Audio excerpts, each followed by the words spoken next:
So back on the, you know what, right? It's fun. So we're gonna start back off in Turkey. Kind of like the world's on fire right now. Um, I'm just gonna unhighlight America because I want to do some stuff over here. I don't want to get confused with colours.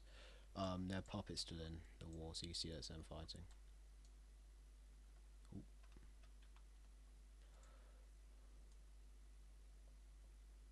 So yeah, that's cool. Yeah. um, all my throat's really blocked up. So the ITO down here in Arabia, they consolidate power. They fall back a bit more strategically to fall back onto their supply lines. So they're in a better position than the Turks. They somewhat saw this coming. They don't really do much about it. As in, they saw that was a plan. But the ITO fall back to here. Kuwait still holds up pretty well. They're getting devastated, like bombed to oblivion, but it's fine. They hold, and then yeah, Israel's situation, the funny situation that I can't speak too much of.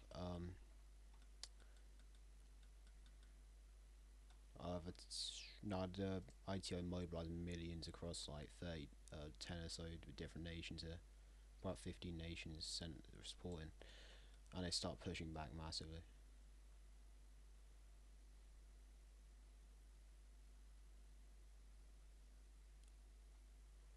It gets about here,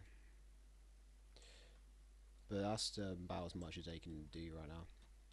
And I say the British and the American joint naval landing up here in near Hatay, how you pronounce it? I'm not a Turk, and they managed to hold that out a bit. All out of breath, I know why.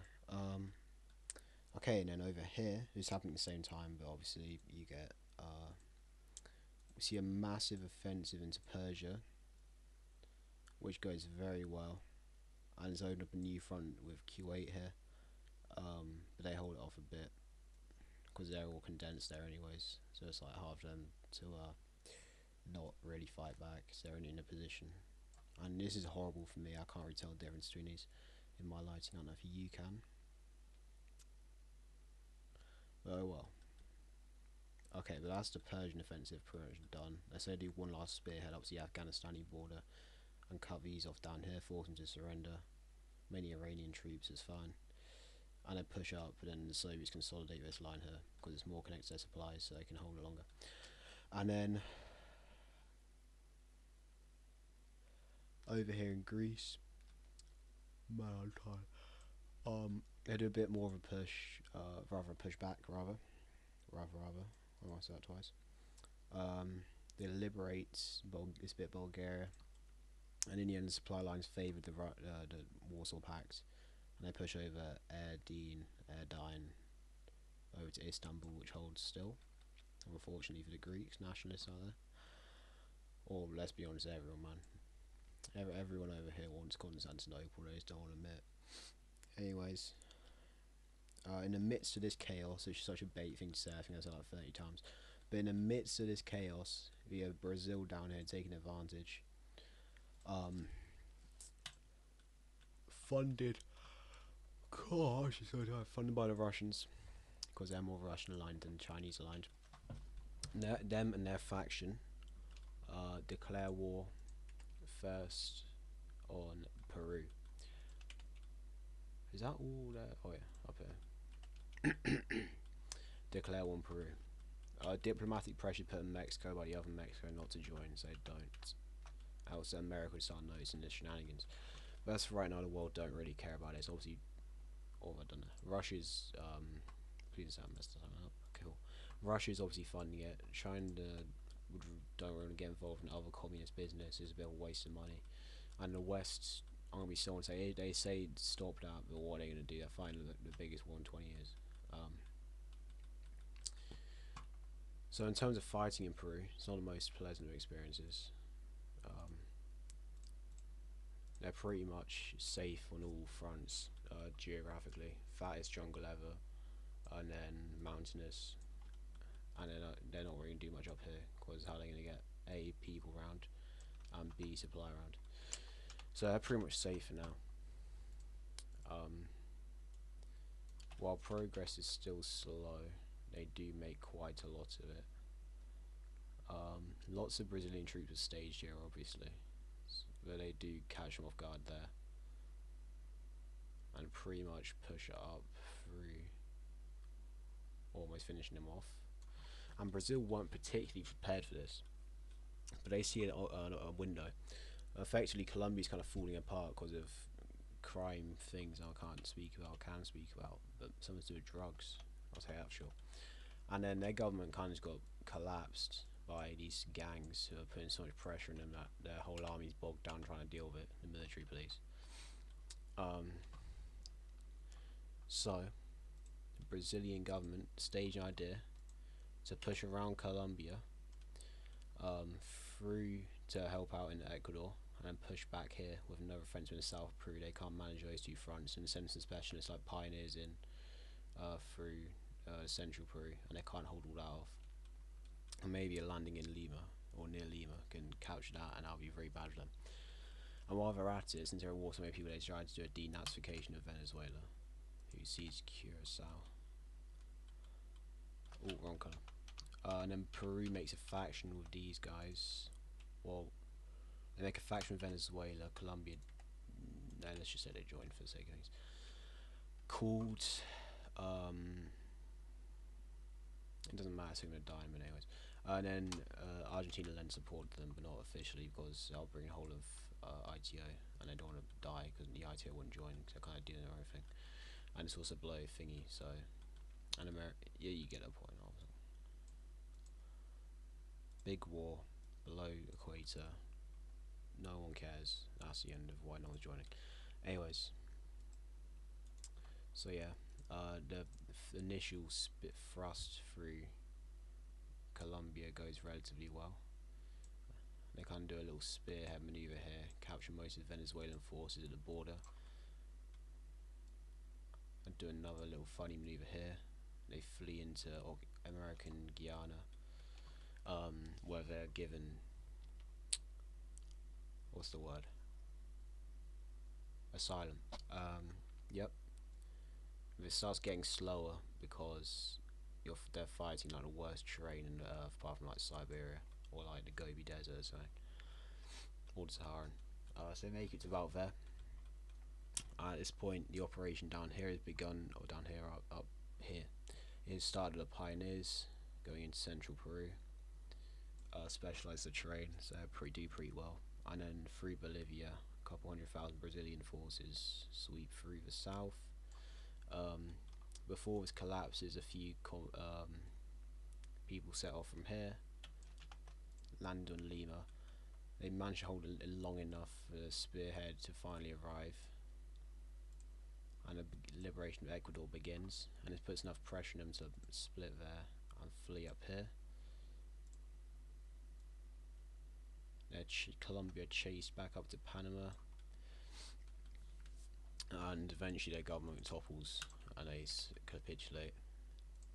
The Venezuelans make an effort to liberate as much of this as possible, but their forces are pretty split right now, so it's a bit difficult. They get to about there, and they would credit them. But Curacao falls, so does their oil, and so does their national worth to anyone.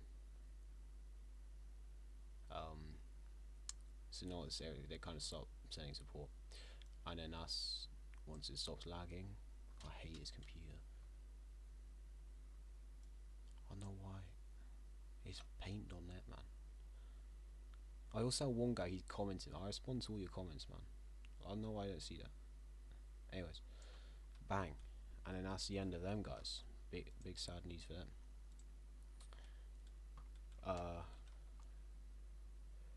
At that point, Peru back out of Ecuador to try to do a last defense, but it's kind of in vain. So they're chased back, and then the pioneers connect to the naval invasion. At that point, the south pocket surrenders, and so do the north a week later. And then, that's a lot of communists. To divvy up the land, Brazil had a good idea in setting up a union between, well, it would be Panama, but people would protest by Alexa Canal, but in Colombia, Venezuela, and Ecuador, as well as this bit I can't remember the name of, set up the Bolivarian Commune, which is a pretty cool, unique name I just came up with, or like 20 minutes ago came up with when I was writing it down. So please give me credit for that. Thank you very much. So yeah, got the borders to that. So everyone accepts this offer because these guys are beaten, and Ecuador kind of going to get integrated into someone else at some point anyways, let's be real. There's like not much point in them existing, bless them. Let's say they give them like this border. It follows a Brazilian border for a bit. And I've got an unplanned thing I might do now. Yeah, I'm gonna do another unplanned thing because I want more stuff in this episode. Make it a bit longer.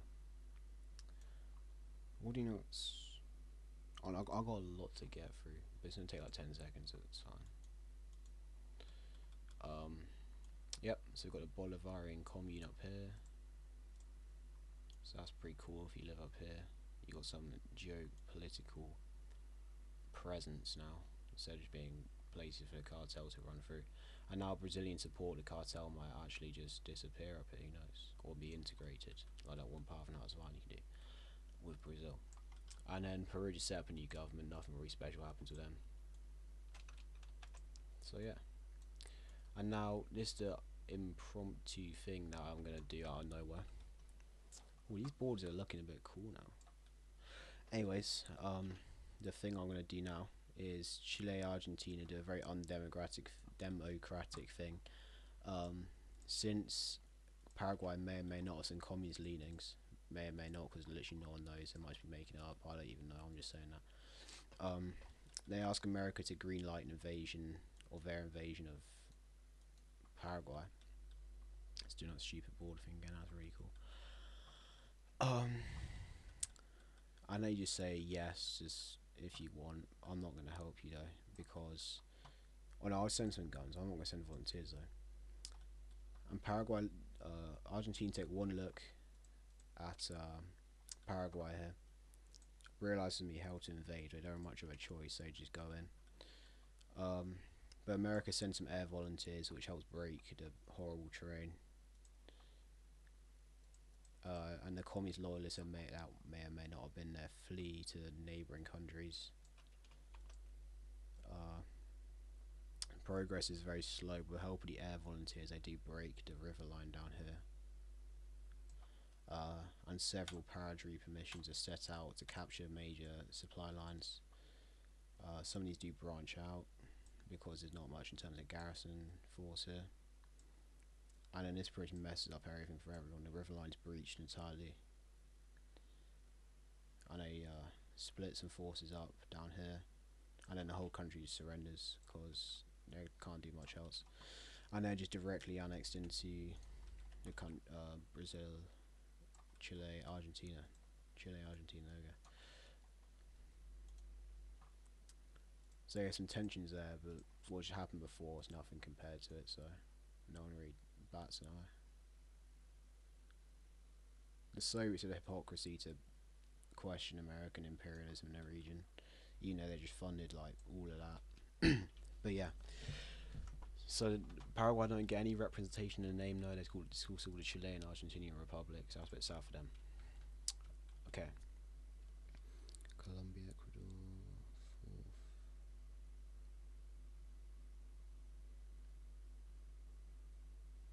Okay, I'm gonna cut one of these things out on the basis this video's gonna be 25 minutes long. I'll do it next time. Holy take deep breath, man. I should have a heart attack on what's going on. So we have Indonesia down here, relatively untouched so far, but funny communist civil wars about to happen, so you bet you didn't see that one coming. That hasn't happened 30,000 times before. You know, you never see a democratic civil war. I just thought about that. I might do that. Oh no, you have seen that so many people have won the civil wars. Anyways, but however, Indonesia will not win this one, and this is the starts off here, funded by China, and then China just shamelessly get involved, send navy down here to help them out a bit. In the end, the Americans do an American thing, a funny little thing, and no, not the Americans, the Australians. That's what I wrote down. Yes, the Australians seized the rest of. Oh mate, why do I keep making that stupid noise? It's really annoying me. There you go. They seized the rest of Papua New Guinea down here, and I hate these islands. They make it look so ugly. Um, yeah, I hate that noise. Uh, yep, bang, annex that. Civil War's won. Surprise to no one because you knew they were gonna win, as I wouldn't have bothered. I'm just too tired to deal with the Civil War, man. Life's too short, let's be honest. And they join the Fourth International, and I gotta draw that again. Yay! Wait, do I? Yeah, I do. Don't I? They join up the Fourth International, and then that's pretty cool because now there's another guy in there, and there's yep. So I'll fix the faction map now. That's enough for one day. Goodbye, my friend.